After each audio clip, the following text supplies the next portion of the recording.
자, 봐봐. 이게 어쨌든 양자역학이고, 양자역학에서 뭐 완성한 사람은 뭐 헤이델베르크나 뭐 슈레딩거라는 사람이고, 불확정성 원리는 하이델베르크가 이제 최고로 냈고, 그러면서 이제 이게 그냥 뭐 공고화 됐대. 그래서 지금 그거에 대한 이야기를 그냥 구체적으로 사례를 들어서 좀 설명해 준 거야. 네. 첫 번째는 양자역학의 불확정성 원리에 대해서 이제 이야기를 한 거고, 본다는 게 무슨 의미냐? 요거에 대해서 이제 생각을 해보게 한다는 거지. 재고가 뭐야, 재고?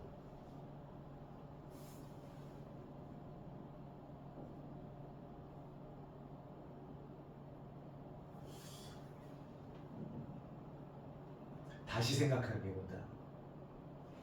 다시 생각하게 한다. 이게 재고야. 그리고 아까 내가 이거 어렵지 않나? 아니 물어봤더니 보니까 재고. 요때 요 재고는 높이다야, 높이다. 요때 재고는 다시 생각하다. 그러니까 우리가 그냥 일반적으로 본다는 거 그냥 눈을 보는 거잖아. 이거 당연한 거거든. 근데 요거의 의미에 대해서 다시 생각해 보게 한다는 거지. 그러니까 책에서 반사된 빛이 우리 눈에 이제 오는 건데.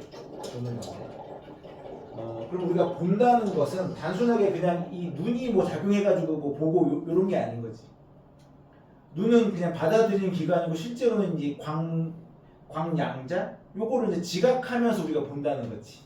예. 본다는 건 이렇다는 거예요. 대상에서 방출되거나 튕겨나오는 요 광양자를 지각하는 거. 요게 원래 본다는 거의 의미고, 요거를 이제 우리가 재고해 보게 된 거지. 다시 한 번 더 생각해 보게 된 거지. 그러면 광양자란 대상에 부딪혀 튕겨나올 때 대상에 충격을 주게 되는데, 이게 이제 양자역학에서 되게 중요하게 여기는 거 아니야? 대상에 충격을 줘요. 근데 왜 책을 읽는 동안 책은 안 움직이냐? 아니면 우리가 이 노트북을 보고 있을 때 왜 노트북을 안 움직이냐? 본인은 왜 안 움직여? 예. 그러니까 의미 있는 운동을 일으키기에는 이 충격이라는 게 너무 작기 때문에. 근데 실제로는 이제 계속 충격이 계속 광양자가 지금 계속 때리고 있는 거지, 사실은. 실제로는. 날아가는 야구공에 플래시를 터뜨려도 뭐 변화가 없고, 예, 뭐 책이나 야구의 광양자가 충돌할 때도 교란은 생기지만 뭐 효과는 이제 무의미하다. 뭐 교란은 생기기는 없는 건 아니야. 근데 뭐 무시할 만큼 거의 작다는 거지. 그치? 그 다음에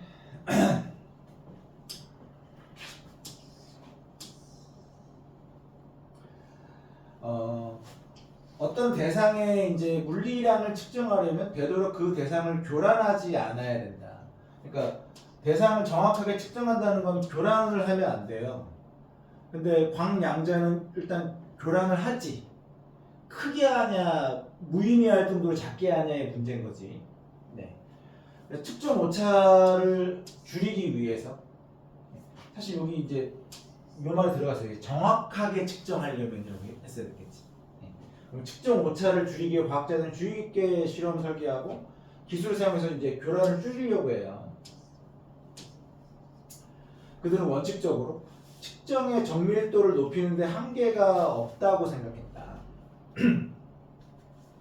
그래서 이 측정의 정밀도를 계속 오르다 보면 거의 이제 완전한 상태로 측정할 수 있다고 생각하는 거지. 고전 역학에서는 거기 A가 있고 B가 여기 있으면 이 두 사이 거리에서 뭐 이렇게 뭐 측정을 하겠지. 그치? 내가 이렇게 움직였을 때 얼마만큼 뒤에 거기에 도달할지 이런 것들 다 측정할 거 아니에요. 근데 물리학자들은 소립자의 세계, 아까 얘기했던 이제 미시세계겠지, 미시세계. 작은 세계에서는 측정의 정밀도를 높이는데 어떻다? 한계가 있다는 거를 이제 깨닫게 된 거지. 그래서 전자를 본다는 것과 책을 본다는 것은 완전히 큰 차이가 있다는 거예요. 전자를 본다는 거는 우리 앞선 용어로 따지면 미시세계를 보는 거고, 책을 보는 건 이제 거시세계를 보는 거니까. 그래서 우리가 어떤 입자의 운동 상태를 알려면 운동량과 위치를 이제 파악을 해야 되는 겁니다. 그래서 여기에서 운동량은 물체의 질량과 속도의 곱으로 정의되는 거다. 운동량이란 질량 곱하기 이제 속도다. 이런 운동량이 나온다는 거지. 예. 특정한 시점에서 특정한 전자의 운동량과 위치를 알려면 되도록 전자의 교란을 적게 일으키면서 동시에 두 가지 물리량을 이제 측정을 해야 됩니다. 그래서 요거를 정확하게 이제 측정을 해내고 싶으면 어떻게 해야 된다는 거예요? 교란이 적어야 돼요. 그래야 이제 요 두 가지 교란이 적은 상태 이거 두 가지를 측정을 해야 정확하게 이제 측정이 되겠죠. 근데 이상적인 상태에서 전자를 보기 위해 빛을 쏘아 전자와 충돌시킨 후 튕겨나오는 광양자를 관측한다고 해보자. 그래서 전자를 보기 위해서 광양자가 튀어나와서 내 눈에 들어와야 전자가 보일 거 아니야? 예. 근데 운동량이 작은 광양자를 충돌시키면 이럴 수 있어요. 운동량이 작으면 광양자가 전자를 적게 교란시킬 테니까 당연히 운동량이 적으니까 충격이 적겠죠? 정확하게 측정할 수 있습니다. 근데 문제는 운동량이 작은 광양자는 파장이 길어요. 그러면 파장이 길면 측정이 이제 부정확해지는 거예요. 파장이 길면. 그럼 반대로 전자의 위치를 정확하게 측정하려면 파장이 짧은 빛을 쓰면 되잖아요. 근데 얘의 특징은 운동량이 커요. 파장이 짧아지려면. 그럼 운동량이 크다는 건 또 뭐야? 교란이 커진다는 거죠. 그럼 부정확하게 된다는 겁니다. 부정확하게. 그래서 이처럼 관측자가 안에서 전자의 운동량의 불확실성과 그러니까 정확하게 측정하기가 이제 어려운 거지. 왜냐면 정확하게 측정하려면 파장이 짧은 빛을 써야 되는데 그러면 파장이 짧으니까 운동량도 광량자가 커가지고 전자가 교란이 많이 되니까 당연히 또 이거 정확하게 측정할 수가 없고 그래서 이 전자의 운동량의 불확실성 그 다음에 위치의 불확실성 요 두 개가 반비례 관계예요. 하나를 올리면 하나는 부정확할 수밖에 없고 하나를 정확하게 하면 또 반대로 또 요게 또 부정확해지고 이러니까 이 둘을 이제 확실하게 해줄 수가 없는 거지. 그래서 결과는 어떻다? 불확정하다. 확정 지을 수가 없다. 가 이제 하이델베르크나 이제 양자 역학자들이 얘기한 거고요. 46번에 육교를 통해 알 수 있는 내용이 적절하지 않은 것. 3번? 예. 질량이 변하지 않으면 전자의 운동량은 아까 전자의 운동량은 뭐라고 했지? 속도랑 질량 곱하 전자의 운동량은 속도 곱하기 질량 아니에요? 그러면 질량이 고정되어 있으면 속도가 올라가면 운동량도 올라가지 않아요? 속도가 떨어지면 운동량도 떨어지고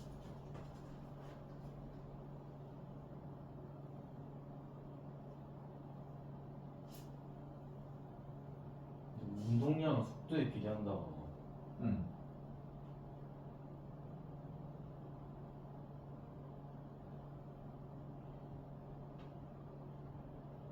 아, 5번. 전자의 운동량을 측정하려면 전자보다 광양자의 운동량이 크면 전자를 때리면 전자가 많이 움직이겠지. 많이 교란되겠지. 그럼 정확하게 측정이 안 되겠죠. 다음 5번이어야 되겠네. 그 다음에 47번은 어떤 해야 될까요? 1번. 책을 본다는 것과 전자를 본다는 것은 완전히 다르지. 그러니까 책은 그냥 뭐 광양자가 교란해도 무시할 수 있지만 전자는 광양자의 교란이 엄청나게 큰 영향을 끼치니까 1번이네. 숫자가 나와서 어려운 것 같지만 뭐 실제로는 어렵지 않다.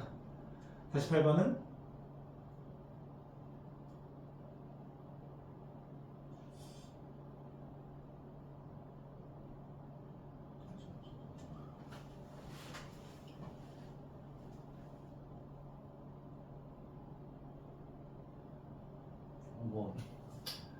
네, 더 긴 파장의 빛을 사용하면 아까 뭐라고 했어? 전자의 위치가 부정확해져요. 전자의 위치가 부정확해져. 그러니까 전자 위치의 측정 오차 범위를 줄이려면 짧은 파장을 사용해야 돼요. 근데 또 짧은 파장을 사용하면 운동량이 또 방향제 운동량이 커지니까 그럼 전자 운동량을 또 정확하게 측정할 수가 없지. 이런 문제가 생기네. 네. 그래서 불확정하다. 5번이네. 그 다음에 49번은 측정이란 말을 넣었을 때 뭐 적절한 걸 보면 되는 거 아니에요? 아, 적절하지 않은 걸 보면 되겠네. 몇 번이야?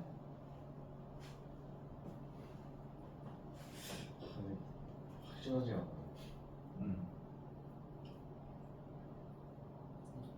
1번. 그럼 1번이지. 단위를 10개로 기준을 삼을 때고 이건 기준과 관련된 거고 2번, 3번, 4번, 5번은 재는 거잖아요. 답 1번이네. 이런 식의 문제가 옛날에 근데 뭐 양자 역학 관련해서 좀 계속 나옵니다. 계속 나와요. 다시 앞으로 좀 넘어와서 22페이지.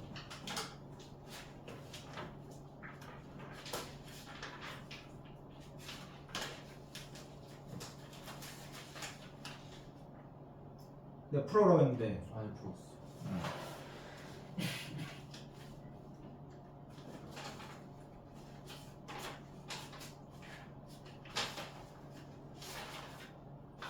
지금 요 제시문은 지금 워낙 많이 개념들이 많고 그 개념들을 정리만 잘하면 뭐 푸는데 그렇게 큰 지장은 없다.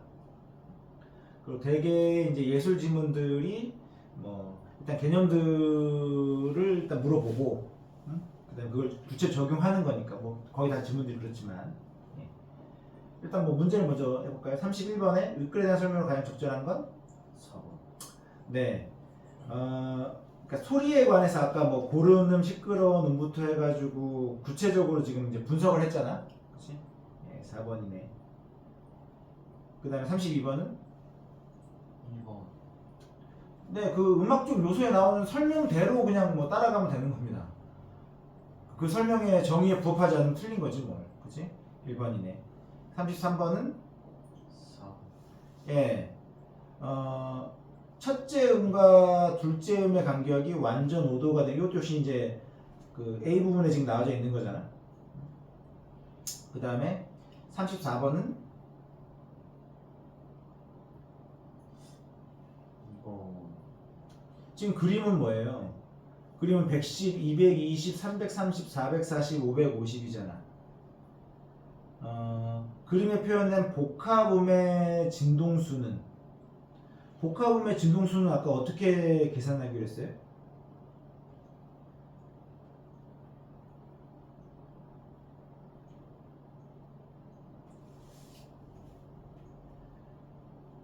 두 번째 문단 맨 마지막에 보면 나오잖아.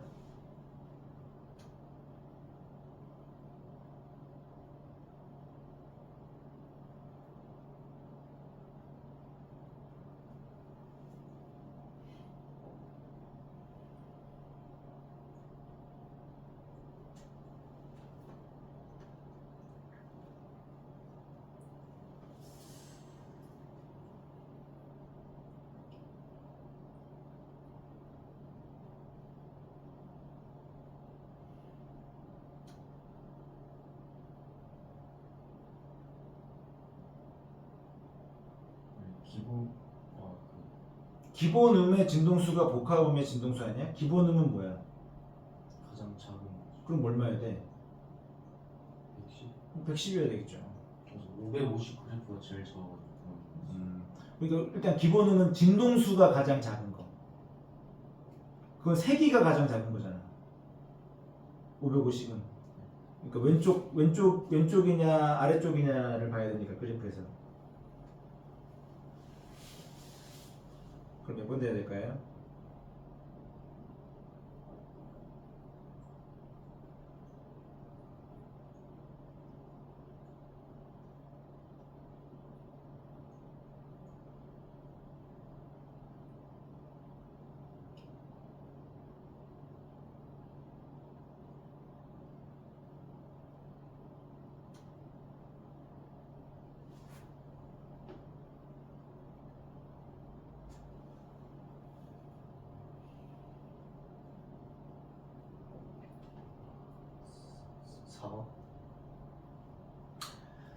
시간의 경과에 따른 부분음 세기의 변화.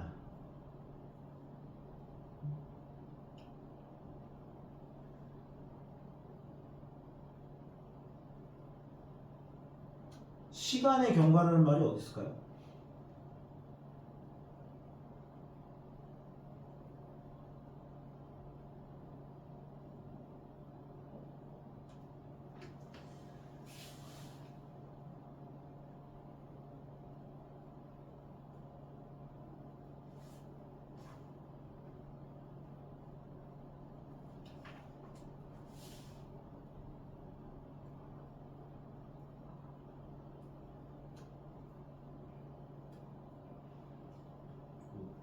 시간의 경과라는 말은 하나도 없는데? 시간과 관련된 말은 한마디도 없었어. 근데 왜 갑자기 시간의 경과? 그러니까 지금 요거 현악기야, 관악기야, 현악기, 관악기야, 아니면 타악기야? 현악기. 요거 지금 현악기나 관악기일 거 아니야? 간격이 고르니까, 그지? 타악기는 간격이 고르지 않다. 지금 현악기에 그걸 보여준 거고. 5번 220Hz가 사라지면 지금 그 첫 번째 줄에 보면 악기가 내는 소리의 식별 가능한 독특성인 음색은 부분음들로 구성된 복합음의 구조, 즉 부분음들의 진동수와 상대적 세기에 의해서 결정된다. 3번. 그래, 3번이지. 기본음의 세기, 기본음이 110이니까 110이 지금 제일 센 거 아니야? 3번이네요. 그러니까 지금 이게 그냥 다 지금 모든 게 다 정의로 이루어진 거예요. 지금 이게 뭐는 뭐, 고르는 뭐, 뭐는 뭐, 그 다음에 뭐, 요건 뭐, 요건 뭐 이런 식으로 다 지금 이게 다 그렇게 정의로 이루어져 가지고 그냥 그대로 지금 맞추는 거거든. 35번. 2번. 예. 요거 뭐 짧은 걸로 긴 걸 나눠 가지고 다 파악하면 되는 거잖아. 그치? 2번이고 36번은 4번. 예, 4번입니다. 넘어가고 잠깐 5분만 좀 쉬었다가 그 다음 거.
한비자 풀었지?